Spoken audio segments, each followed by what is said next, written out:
The truth is what I call the imperfect planet premise. Like nature is dynamic, so it's changing all the time in all kinds of ways. It's dangerous and it's deficient. It doesn't give us what we need at all. But if you believe in this perfect planet premise, what you fear above all is human impact, because you think anything we do to disrupt the delicate balance of the perfect planet, that's going to go haywire. And we are all, particularly my age on down, we're all indoctrinated with this idea that nature exists in a delicate balance. We think of it as this perfect godlike thing, and if we disrupt it, it's going to get ruined. And so that's a dogma. We each have our own gift to give, and yours is unique. What reality you want to create? It's your choice, always. No one can take that from you. What's up, guys? I have a real fucking treat for you today. Alex Epstein. I love Alex Epstein. I discovered him a couple of years ago. He wrote a book called The Moral Case of Fossil Fuel, and he's making the argument that the moral thing to do is to invest in fossil fuels and is to use fossil fuels. We think that fossil fuels is like the big evil, and turns out maybe not exactly so much, right? And you know me, I'm here to challenge all misrepresentations of truth in the world. So if a big misrepresentation is that that fossil fuel is the bad guy in the room, and that's a misconception, then I want to challenge that. And Alex Epstein does a brilliant job of that. Right now in California, we have these blackouts, and Gavin Newsom, the governor of California, actually came out and say, yeah, this renewable solar wind thing is not working out so well for us, right? When the sun ain't shining and the wind ain't blowing and we ain't got like massive ass batteries, turns out we run out of power. Who would have thunk? Who could have predicted that, right? Like, it fascinates me how terrible people are at just thinking things through. They think emotionally, and our emotions are super important, like really, really important.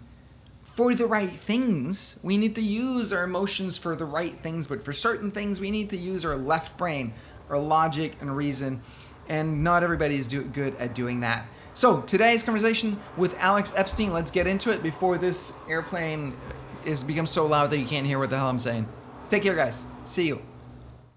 All right, guys, welcome here to Alex Epstein. Alex has written a book called The Moral Case for Fossil Fuels, as you can see behind him. And I came across you, Alex. We were just talking about that. You were saying like 4 years ago when you were on the Rubin Report. I think I may have discovered it a bit later, to be honest, because I don't think I got into Dave Rubin until 17. But you laid out the moral case for fossil fuels. And I remember hearing it and just went against everything that I believed in, right? I was like, no, fossil fuel is bad and it's hurting the planet and it's hurting everyone. And you were like, no, it's actually very moral. Like, that was weird to me. And I, bought the book, read it, and I've given it to many people now. And yeah, what's the deal, man? What is it? Well, I mean, I'll be curious what you found persuasive, but as you indicated, I mean, we're definitely all taught that the continuing use of fossil fuels is immoral. That is, right. If we continue using fossil fuels now and in the next decade the world is going to become a much worse place to live. Right. That's the dominant idea. It's often called an addiction. So the idea is it may feel convenient now, but in the long run, it's destructive. And we hear that it's already making the world worse today.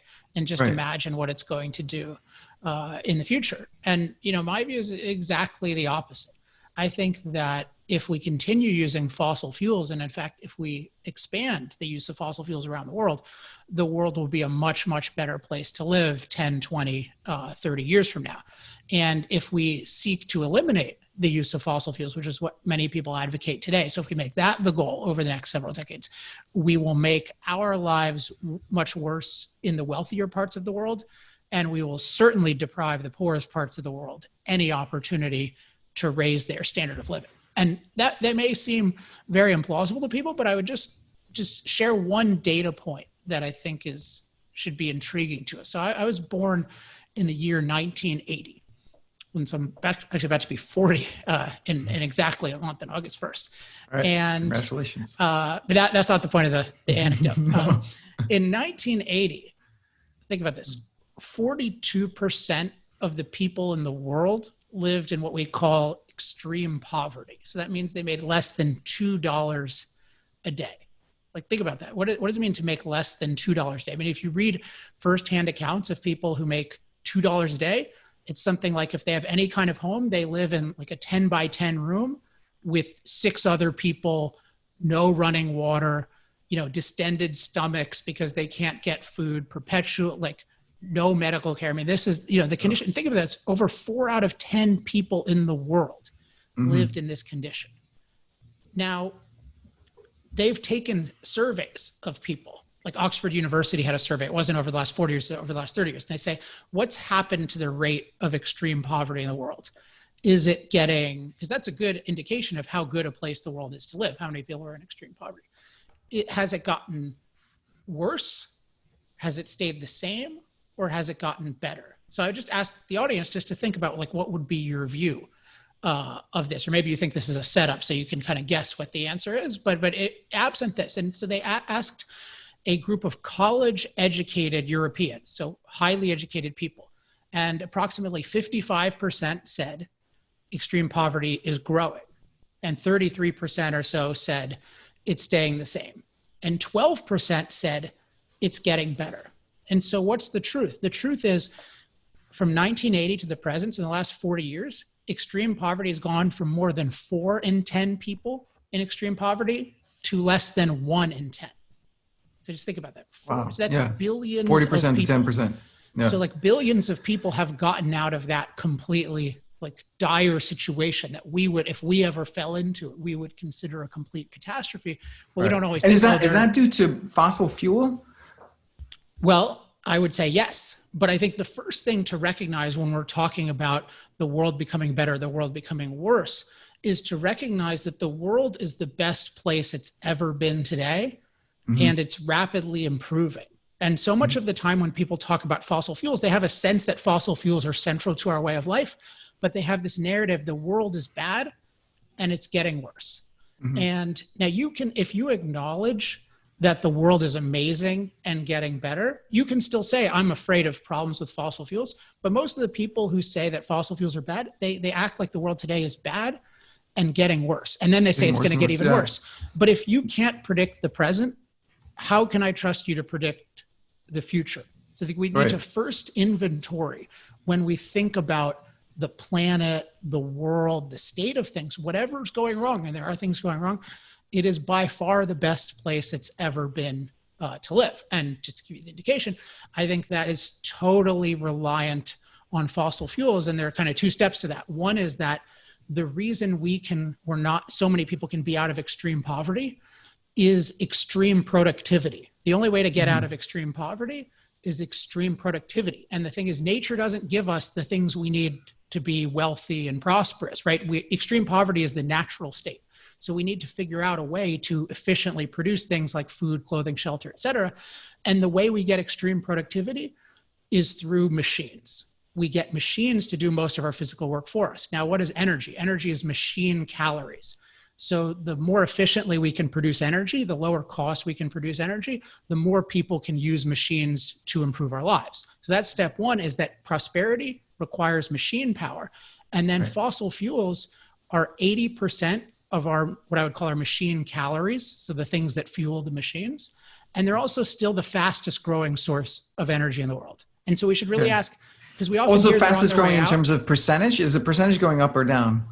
Well, no, the percentage has actually been flat for a while. It's been around 80 to 85, depending on, but in terms of absolute numbers, so really small things can, I mean, you're in tech, they can have big growth rates, but those can be illusory too. Like you can have a company, that, we grew 50% a year and we're going to outpace Warren Buffett if this continues indefinitely, right? But it's hard to do that. So it's just in terms of who can produce low cost energy for billions of people, really the fossil fuel industry right now is the only one that's demonstrably capable of doing it. Now we can talk about the future, but I would just say that the fact is that over the last 40 years and really over the last, let's say 170 years, people have used fossil fuels to take themselves from extreme poverty to extreme productivity and prosperity.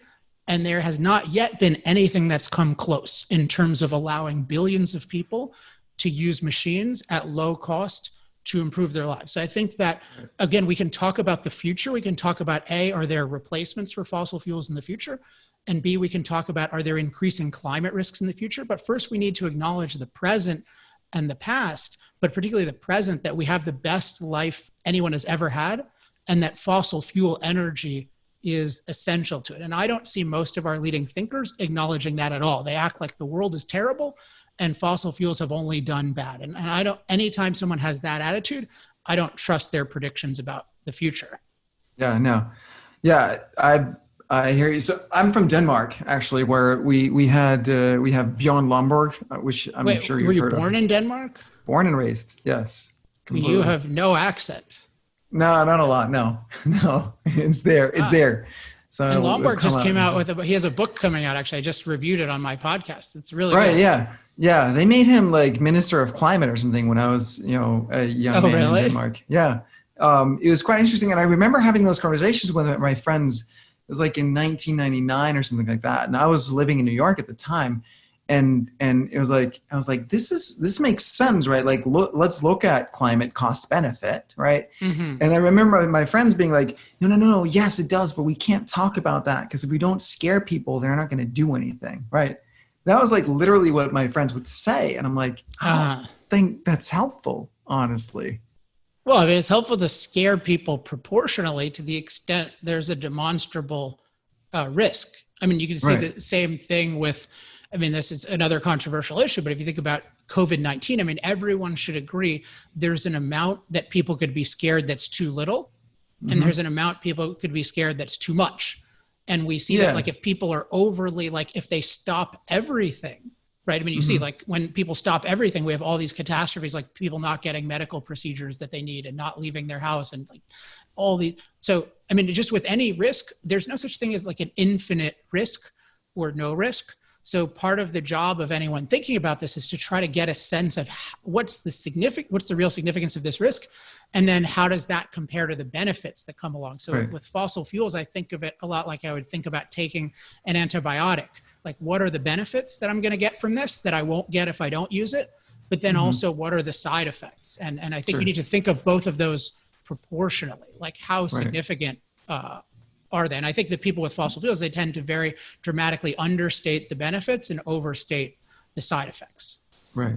So like, let's talk about the CO2, right? Like, so obviously there's CO2 emissions. Like for me, I'm like, whether or not we know that leads to warmer climate or quote unquote climate change, as it's called now, it seems like releasing a bunch of CO2 into the atmosphere is an experiment on a like planetary scale. We only really have one planet that we know of, right? So maybe be cautious about that. What is your take there? Yeah, I think it's a really common attitude. Certainly, like Elon Musk, who's a guy I admire in a lot of ways, this is certainly his view. Like, he'll say, oh, isn't it crazy that, like, this is the craziest chemistry experiment ever. Like, we're just putting this into the air, and why are we doing this? And well, the reason why we're doing this, we have to understand first, what's the benefit of doing this? So, I mean, the benefit of doing this, as I mentioned, is machine power for billions of people to go from extreme poverty to extreme productivity. Like, and that means a planet, if you think of it in terms of the planet, this is a planet where there are 8 billion people who have record life expectancy, record income, with record population. So there's more of us. And yet we are, we live longer and we have far more opportunity. And I think that's all tied toward low cost energy. If you couldn't produce low cost energy for billions of people, then we go back to nature, and there's no way nature can support 8 billion people. Couldn't even support 500 million people at a high standard of living. Imagine like primitive agriculture working by hand, quote, pure organic. So the thing is, we have to look at, okay, the benefit of this is a livable planet.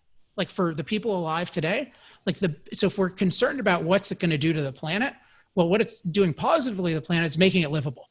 Because without extreme productivity, the planet is not livable. So that's a big thing to be concerned about. So really, it's not an experiment to get rid of energy or to make energy inaccessible to most people. We know that's a certain catastrophe. And so then the question is, yes, when we produce this form of energy, we have no way right now of avoiding CO2 added to the atmosphere. So for example, before we started using fossil fuels, the atmosphere is about 0.03% CO2. And now it's about 0.04%. And if we continue, it'll go to 0.05% and maybe 0.06%. And that's certainly something that we should investigate. But I think we should investigate. Investigate doesn't mean be panicked about unless you have evidence. And I thought it was interesting the way you raised it and the way other people raise it. There's this assumption that, it has to be bad if we're changing, the chemistry of the atmosphere. But if you look at the history of the atmosphere on Earth, at least as far as we know, we're actually at a very low point in terms of CO2. CO2 has been 15 times higher for a lot of the planet's history. And also temperatures have been 25 degrees Fahrenheit warmer for a lot of the planet's history. Now, we weren't around for those periods, but those were the lushest periods of life. And there's a lot of reasons to believe we could adapt to those, but we have no way of even getting close to those. We don't even know if we wanted to, how to put that much CO2 in the atmosphere. So in a sense, we can put I like that way of saying it. We wouldn't even be able to put that much CO2 in the atmosphere. No, and that's relevant because when you're looking at side effects, you have to look at what's the threshold of danger for something. And part of it is if we were literally at unprecedented levels of CO2 for the planet, like that would be a lot scarier than if we're actually at the low end of the range of CO2 levels and temperature in the planet. So my view is we should look at this, but we shouldn't assume that it's positive or negative. And if you just think like the people who discovered the greenhouse effect, one of the guys in particular, Arrhenius from Sweden, like his view was he actually overestimated how warm it would get, but his view was overall life will be a lot better because generally human beings want warmth, and the way global warming works is it's closer to the poles versus the equator. So it makes the world more uniformly warm. It doesn't just make it super hot at the equator. It makes it warmer, places like Siberia. Certainly, it's supposed to make it a lot warmer.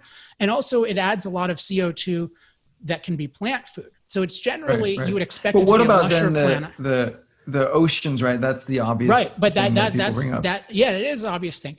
And so, but I'm trying to give a perspective of, and maybe I should say, I'm really giving a human focused perspective on this. So when we're looking at changes in the planet, we shouldn't act like, if humans cause them, they're good, or if humans cause them, they're bad. We should look at them. That is really like how good are they for humans or not? Right. That's an underlying psychological phenomenon that I've been trying to grapple with, right? Is like, it seems like there's like, when it comes to climate change and a number of other issues, of these big political issues, there's this tendency to not like humans, right? Like feel wrong or guilty for being a human, for being here. Yes. It's like even taking up space almost, right? Having any impact. Yes. Yeah. That I think is the core to all of this. So just to connect it to everything we've been talking about, if you look at this, the people who say the planet is like, we've ruined the planet. I just saw, Joe Rogan yesterday was like very happily putting something on Instagram. He had some person on his show about like calling out industry deniers. And he just said very casually, this woman is talking about the industry deniers who are hiding that we're destroying our planet. I'm like, okay, we're destroying our planet. Well, destroy means to make something worse according to your values. Again, this planet supports 8 billion people at record life expectancy with record opportunity. From a human, if you look at the planet from a human perspective, whatever is negative, it's the best planet ever. Like the planet 200 years ago couldn't support us. But the key is my standard of evaluating the planet or anything else is how good is it for human beings. And so and I often use the term human flourishing, which means human beings living to their highest potential, like materially and mentally. And when what we've been taught, particularly when we're talking about our surroundings, our environment, is we look at it instead with an anti-impact standard. So the idea is human impact on the rest of nature is immoral. And that's really the view. And then there's this assumption that because it's immoral, it's inevitably going to destroy us. So people think it's wrong for us to impact the earth so much. And of course, it's going to destroy us. And yet we have 200 years of people saying, yeah, it's going to destroy us, going to destroy us. And yet life keeps getting better. And one of the premises behind this is that the planet is perfect and that we ruin it. Versus from a human perspective, the planet is very imperfect and we need to transform it dramatically. Now, certain things the planet as in its raw state is a very hostile environment for humans to live in, right? Right. So, but think about if that's true, and it is true, then how anti-human an idea is it that we should minimize our impact? Because if you have something, it's like saying we should minimize our impact on disease. Mm-hmm. My concern would be that my concern would be that we don't fully understand the parameters. Like Dan Barber, I don't know if you're familiar with him. He's a chef from New York. And so he has a TED Talk where he talks about like these fish and like this place in, two fish farms, like one that is like feeding the fish chicken food, whatever, like, and like very industrialized kind of thing. And then the other that's in Spain, where they have this entire ecosystem of all kinds of animals and plants and like natural rivers. And they've created this amazing habitat for fish, right? Where a lot of the times there are parameters that we don't take into account, that we don't measure when we look at how we're impacting nature, right? And that ends up biting us in the ass later. That would this is true of anything where you have sort of incomplete knowledge of all the consequences that are going to happen from something. But I would also caution that we know for sure what happens if we don't have low cost energy for billions of people. For sure. Like that's viewed as, but people take it for granted. Oh, well, they don't even think about the role of energy. They only think about the negatives of it. But so if you're concerned about some of the negatives, I am sympathetic with that and we should look into that. But you need to be aware that the positives are literally your life. Like most of us wouldn't be alive with this. And certainly, again, the poorest people in the world have no chance of lifting themselves out of poverty without the ability to use this kind of energy. They absolutely need the lowest cost energy they can get. And then, but when you're talking about these side effects, you really need to have evidence about what they are. You can't just say, oh, well, like we don't know, so you're not allowed to do anything. And in particular with things like CO2, we know, again, that it's not unprecedented for the planet. We also have 170 years already of increasing CO2 levels. And what we have with the kind of mediocre temperature records we have is 1 degree Celsius, which is a little less than 2 degrees Fahrenheit of warming in 170 years. And if we look at how that's been for human life, not only has human life improved across the board, but the death rate from climate-related causes, so storms, flood, extreme heat, extreme cold, that's down by about 98% over the last 100 years. That means you're 1/50th as likely today to die of a climate-related cause as you were 100 years ago. And the reason is the same thing as everything else I've been talking about. Like nature is not naturally a good place. So nature doesn't give us a safe climate that we make dangerous. It gives us a dangerous climate that we make safe. And we make it safe through extreme productivity. We can produce all of these climate protections that then make the naturally dangerous climate safe. So we have 170 years of using fossil fuels, increasing CO2 levels, life getting way, way better. I would say the dangerous experiment would be to stop that before you have a superior competitor. So why that drive? Like why that whole, I mean, if you read the New York Times, right, or like listen to Greta Thunberg, or like we're about to die, like in, just a few years. What is the emotional, people get very emotional about it. Yeah. What do you think is the drive? Why they get emotional about it? Why they think that it's dire? And why they feel the need to, like, it's almost like, they are so emotional that they can't look at it rationally, right? They have this agenda that they're pushing. What's going on? What is your take on it? Well, I think one data point that I talk about in chapter 1 of Moral Case for Fossil Fuels is that there's 50 years of these catastrophic predictions that have been made by some of the leading environmental thinkers. So we're often told, listen to the scientists, which that's really code for listen to the thought leaders that the media select. It's not like we're surveying all scientists ourselves, right? And what's interesting is that if you look at the thought leaders that the media, what I call more broadly the knowledge system, so all the different cultural and knowledge institutions, the people they select, they've got a 50-year track record of telling us that fossil fuels are going to cause imminent doom. So you have people like predicting the world's going to end in 2000, the world's going to be underwater by 2000, et cetera. And so there's a real question of why do they do this? And I think there are two reasons that are going on. And so one is what I call the perfect planet premise. So that's the assumption that nature is stable, safe, and sufficient. So absent human beings impacting us, it's like a Garden of Eden. Doesn't change too much. It's not going to hurt us, and it gives us all we need. And in reality, the truth is what I call the imperfect planet premise. Like nature is dynamic, so it's changing all the time in all kinds of ways. It's dangerous, and it's deficient. It doesn't give us what we need at all. But if you believe in this perfect planet premise, what you fear above all is human impact, because you think anything we do to disrupt the delicate balance of the perfect planet, that's going to go haywire. And we are all, particularly my age on down, we're all indoctrinated with this idea that nature exists in a delicate balance. We think of it as this perfect godlike thing, and if we disrupt it, it's going to get ruined. And so that's a dogma. It's really a religious assumption, but it's deeply embedded in our thinking and even in modern environmental science. They just have this view that the planet is perfect. And I think the other thing that's going on, which is related, so you can think of the perfect planet premise as the idea that human impact is inevitably self-destructive. That's the consequence of it. But there's also a moral view, which is just that human impact on nature is intrinsically immoral. And I think this is what you were getting at before, just that it's wrong. I remember having for us to make with my brother.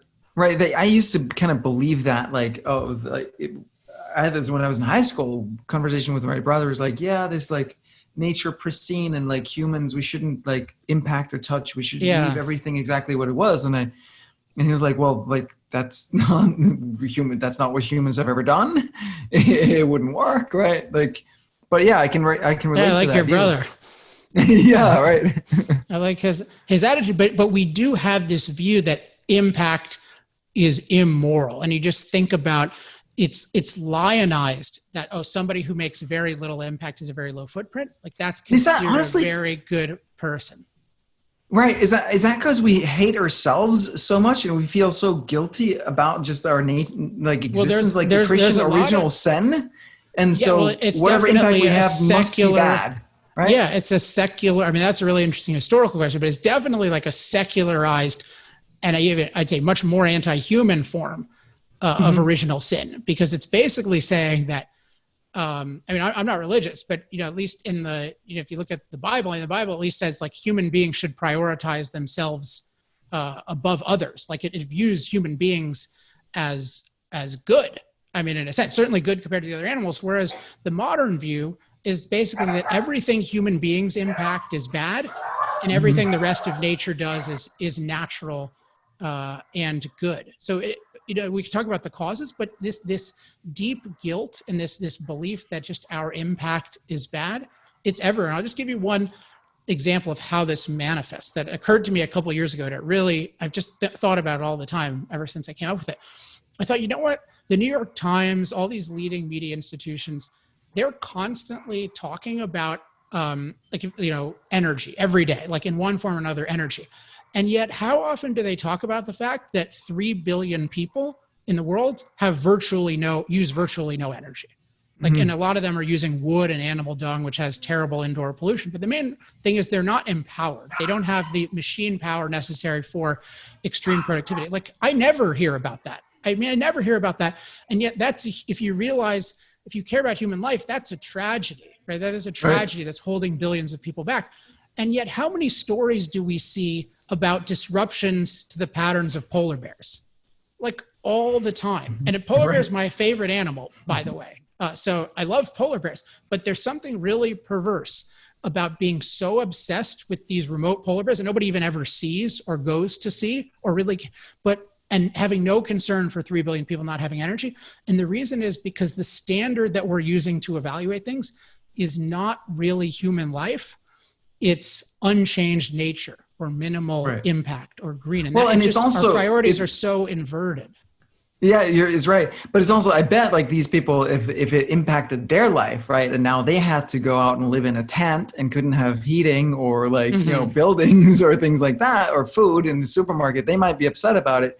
But if it impacts 3 billion people that they don't really see, then don't care about that so much, right? Yeah, but I mean, at least it should be. You would expect the leaders of the culture, the people who are supposed to be intelligent, who are supposed to be sharing with us, these are the most important issues, and this is the best expert knowledge. You would assume that they would care about.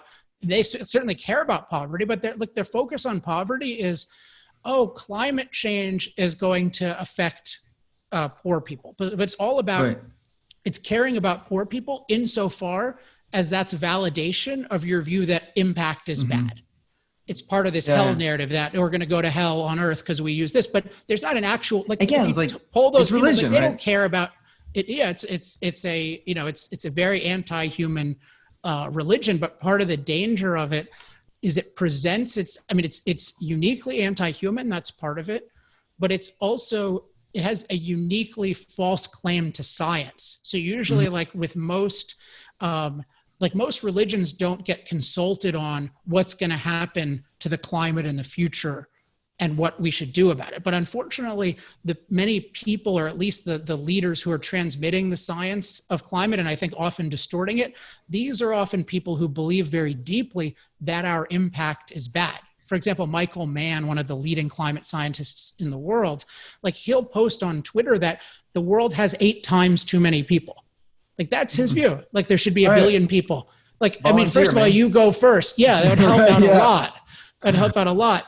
But you just think about, like, people with that religious view, that anti-human religious view, and they're giving scientific recommendations. But the question is, A, if they have this false narrative that anything we impact is going to be destructive, if they have that, that's a dogma, that's prejudicing them. But also, if in the end they don't value human life, so if their concern is with preserving the rest of nature, not improving human life, then they might think that, let's say, a 2-degree warming since the 1800s, which is what a lot of people are afraid of, like, there's no way that's actually going to be a big problem for human life. But they might just think that's immoral. It's wrong for us to have changed it. So even if our life Right. is way I better, mean, we even when shouldn't have Bjorn, done it.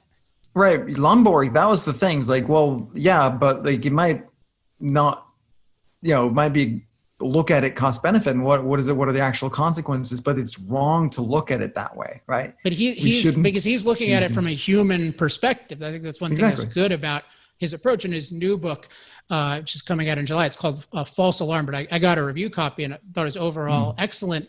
Like, he's constantly viewing it as, okay, what is this actually going to do to human life? And he thinks, so he and I have different views. I mean, he thinks that overall the negatives of the CO2 by itself, leaving aside the energy that we get with it, he thinks they're going to be net negative. I think we really don't know one way or another, but he mostly acknowledges that the positives we're going to get with fossil fuels overall, if we consider the CO2 and the energy billions of people are going to get, are way higher. And one thing he points out is, look, human beings are so adaptable.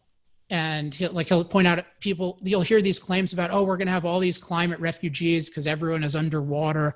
And he points out, there are already 110 million people in the world who live below sea level, like, Right. because of our adaptability right Right. now. And one thing that's really interesting about his work, and why I particularly recommend this book of his, and what he shows is how what the real scientists say gets totally distorted by what I would call the knowledge system, by the different transmission mechanisms. So he'll show this claim that you'll hear from this guy, David Wallace Wells, The Uninhabitable Earth, about like 170 million refugees and all this money. And then he'll show the original study. And the original study will say, this will only be true under these assumptions about climate, but also if human beings don't adapt. But of course they will adapt, and therefore this will be quite manageable. But Right. the media leaves out, of course they will adapt. So they predict the future for a bunch of lemmings, not human beings. Right, yeah, because they have an agenda, right? I mean, human beings are innovative and creative and adaptable and resilient. Like that, it's Yeah. always been that way, right? Well, so clearly, like your take on this is not the mainstream view, right? Like Not yet. it's a quote unquote unpopular opinion that goes against religious heresy at this I would moment, say it's more of an unknown opinion, but right? In what way? Like Well, I people don't think haven't heard people, it, or well, yeah, I don't think most people have heard this idea that fossil fuels are actually making the world a better place to live, right? and that they'll continue. Yeah. So there's a Well, so monopoly on the view that they're bad. And whenever you have a monopoly, you have no, I mean, you have no competition, and you right, have really weak, I mean, if you think about a market, like a government created monopoly, like really weak product can right. succeed for decades. And so really Hmm. weak arguments can succeed for decades if they've gotten a monopoly. But, what starts to happen if people start to debate it, what I see is, that Dave Rubin show was helpful, but I need to do more of this kind of thing. But the more Hmm. people see the views up against one another, they see, oh, Hmm. wow, no, this other side really isn't looking at fossil fuels the way we would look at antibiotics or vaccines. They're not really looking at the benefits and the side effects proportionally. They're not really measuring good and bad by human flourishing. And if we do that, Right. we at least have a very different view than fossil fuels are terrible. We need to eliminate them. Got it. So have you experienced like backlash? Like, has it been difficult for you to have an unpopular point of view, or? I mean, I would say no, but part of it is, so I admit part of this is my own constitution, but I don't think that's, so I mean, like I just have a model in my head of like, there's a such thing as reality and there's a such thing as what people say. And sometimes what people say maps to reality and sometimes it doesn't. Often it doesn't. And I'm only concerned with what they say insofar as it maps to reality. So if somebody gives me a good argument about why I'm wrong, then that's interesting to me and it'll bother me. And sometimes people will prove me wrong about something and then that'll bother me and then I'll change my view on something. But if somebody just says, oh, you're a climate change denier, which not at all, that's not even a coherent term. Like, if they just make something up or they just repeat what they've heard, it's the same as if they say like, you're an idiot for believing in evolution. Like, no, I believe in evolution because I'm not nearly have as much knowledge about it as I do about energy, but like, I believe this about the scientific evidence. And if you want to give me an argument, then I'm open to that. But the fact that you believe in a dogma and you're just mouthing it to me, that has no significance. And I think that Right. a lot of people, it don't have that kind of like clear distinction between just reality and what other people say. And I think that helps a lot. But the other thing is I get really positive feedback. I wish I actually got more negative feedback, because if I got more negative feedback, then, I mean, that would mean I'm reaching more people. So part of reaching a lot of people is it's polarizing and you get negatives, but just for people who are considering these views, I would say one benefit of them is there are a lot, if you express them articulately and really with conviction, you just explain why you believe them and why it's so important. A lot of people will be really grateful to you, particularly in today's culture where there's so much fear of saying what you think. People, I mean, certainly right now in the culture, I mean, it's unbelievable. Just nobody can say what they think about anything. And so somebody who actually just says what they think, it means so much to so many people and people will tell you about it. So I just feel like the world has been very nice to me for having these views. And I look forward to influencing more people, and that'll be more nice things and more mean things. But again, the mean things are only valuable insofar as they're true. And most of them are not making good arguments, so it doesn't really matter. And I hope people take that attitude to like, oh, what is Ant? I'm trying to make up a fake name because I don't have an antagonistic aunt, but it's like, what is my aunt Christine, Jewish family, so I don't have an Aunt Christine. Like, what is my Aunt Christine? Like, is she right? Does she have evidence? Otherwise, life is too short to care about what people with dogma think. How did you get onto this stuff? Like, what was your journey with it? So my background is philosophy. So that's my main sort of primary interest. And so philosophy, you can think of it as philosophy is really the study of the frameworks that guide our thinking and action. So a framework, like a framework of a building, is the starting structure of a building. And so the framework of your thinking is the starting structure of your thinking. What are the values and assumptions and methods that guide your thinking? So something like I talked about looking at the benefits and the side effects. I think of that as looking at the full context. That's a method that, I have from philosophy that then I apply. Or values, like I place top value on human flourishing versus unchanged nature. That's an issue of philosophy or assumptions. Like I view the planet as imperfect, not perfect. And my belief is that those core elements of our framework, they shape everything about how we think about things, how we talk about things, how we succeed. And so that was my interest in my background. And then in 2007, I had no interest in energy. And I mean, I wasn't what I would call a climate catastrophist, but I was definitely afraid of what we were doing climate-wise. And I had no real positive association with energy. I certainly didn't know anyone in the fossil fuel industry, which people sometimes think is true. But I was exposed to the history of energy, and that really made clear to me this point that, oh my gosh, like before people had low-cost energy, there was just extreme poverty everywhere, except if you had like the political power to basically command or put others in servitude, because then instead of having machines do your work for you, you'd have other humans. But that's not ethical, and it obviously doesn't scale to a lot of people. And so we just did this amazing thing where we figured out how to produce energy at low cost, and that allowed everyone to use machines and become productive. And I really then became interested in how are we thinking logically about energy today? Because I thought of it as everything we do to increase the cost of energy is going to increase the cost of everything and make life worse. And everything we can do to reduce the cost of energy makes everything lower cost and makes life better. And with that context, I started looking at it and I thought, oh my gosh, people are not looking at all at the benefits of fossil fuel energy and nuclear energy. They're only looking at side effects. And then with solar and wind, they're only looking for benefits and they're not looking at side effects. And so I just became really interested in what's the truth. And then that became a very long research project. Got it. Yeah.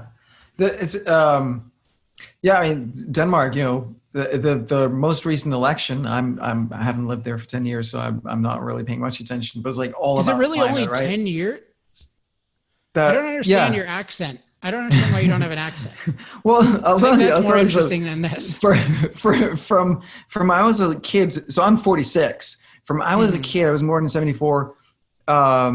I was always oriented towards America. I was fascinated with America. I learned to program before the PC was invented. My dad would bring home computers from America and books, programming books, and I would somehow manage to pick up English on my own via programming before I was taught in school. Not like conversationally, right? But it just kind of got into my brain. And then I had a teacher in 8th grade, an English teacher that allowed us to choose whether we wanted to be graded based on US or British English pronunciation and spelling. And I was like, there's 2 people in my class that went with US. And for me, there's no question. And so it's always been oriented towards America. Yeah, I have, this map of America in the background. I was wondering about that. Yeah, I love this country so much and want to do everything. I actually have in 13, I was living in India for a year because I was having trouble getting a visa to the US. So I've been here multiple times, right? The first time was in 99 for like 2.5 years and then went back, and it was supposed to be just a quick stop, a couple of years in Denmark. Ended up being more like 10 years. Got divorced, remarried. My new wife and I ended up in India for a year. And while I was out there on my birthday in 13, I had this vision of she asked me a question if you could do anything, what would you do? And what came out of my mouth was completely surprised me was, I want to be a special advisor to the president of the United States on conscious nation building. And I was like, what the hell does that mean? And then I had tears in my eyes for 20, 30 minutes, but there's this deep love for America and just helping America get clarity on stuff, which is why I'm passionate about, climate change is one of the new religions that I think is not helping us, right? Or that view and all kinds of other areas when it comes to how we organize ourselves as a society.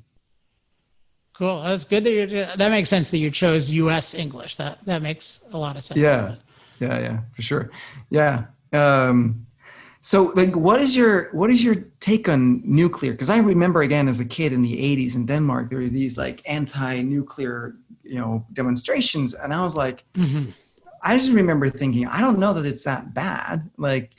Seems like a pretty decent source of energy, but everybody decided that nuclear is terrible. It seemed, right? Yeah. I mean, there's it's interesting that think about how it's categorized. It's like nuclear is terrible. So nuclear, there are different kinds of nuclear, but the main type is called fission. So it involves splitting an atom in certain ways. The basic idea is that the nucleus of an atom contains just this unimaginable amount of energy. And so if you can figure out a way to release it, then you can generate huge amounts of energy. If you make it explode, which is what a bomb does, obviously it can generate huge amounts of energy that's intended to be destructive. But you can also basically use it to generate amounts of heat that can't explode, but that can power, what's called a turbine that, turns around and essentially generates electricity that way. And it's interesting that people act like the view of anti-nuclear basically means no form of this should be explored or considered. Now, that is, in my view, that is a crazy starting point for something. I mean, you could say maybe there's a type of nuclear reactors. If you take something like Chernobyl, like that's something that was, the danger of that is totally overstated, I mean, by many orders of magnitude. But nevertheless, you could say, oh, this type of reactor is bad. Okay, maybe. And certainly that one. I mean, everything the Soviet Union made was dangerous. One economist said, like, a Soviet toaster was a death trap. I mean, of course they were going to make the deadliest nuclear plant in history, but even the documented deaths is something like 100 that they can really show. But so it should be weird that there's this anti-nuclear versus anti-specific abuse of nuclear. And then if you look at the history of it, it has the best safety record by far of any form of energy. I mean, there are no deaths from nuclear accidents, leaving aside Chernobyl. So any part of the free and civilized world, look at Fukushima, you look at 3 Mile Island, the supposed disasters, like there's economic damage there. And there's actually damage from evacuating people in too much haste, which can kill elderly people in particular. But in terms of nobody died from the radiation. It seems to me that it's actually the safest form of energy. It has a lot of benefits, but in terms of the side effects, it's the least side effects of any form of energy. Right. And it seems to me like when we got so scared of it back in the, I don't know when it was in America, but like in Denmark, it was like the mid 80s or something, right? It was like we stopped innovating at the same pace. Imagine if we kept innovating in nuclear. We reverse innovated because we made it more expensive. You look at the costs. I mean, the raw materials of nuclear have not become more expensive, and human beings haven't become dumber, yet it costs several times more today to produce nuclear energy than it did in the past, even adjusted for inflation.